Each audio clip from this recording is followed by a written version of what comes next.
आज अपनी पार्लिमानी सियासत का आगाज करने जा रही हैं और मरीम नवाज साहिबा ने हर तरह की लीडरशिप की जो क्वालिटीज होनी चाहिए, वो बेशक मुश्किल में खड़े होना हो, वो पार्टी का नैरेटिव आगे लेके चलना हो, वो जालिम के सामने कलमा हक कहना हो, उन्होंने ये सब कहा है और किया है।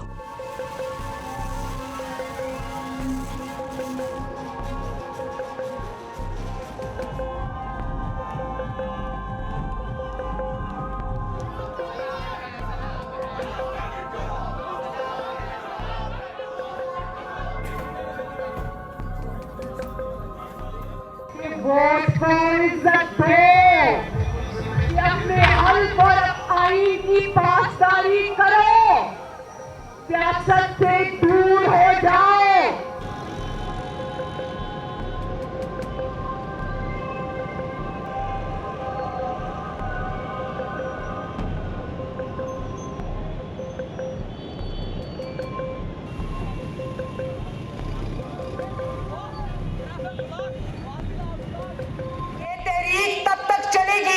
जब तक पाकिस्तान में आईन और कानून का बोलबाला नहीं होगा।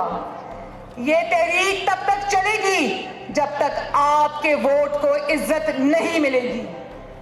ये तहरीक तब तक चलेगी जब तक मीडिया आजाद नहीं होगा, जब तक जुडिशरी आजाद नहीं होगी और जब तक आपका हक आपको नहीं मिलेगा।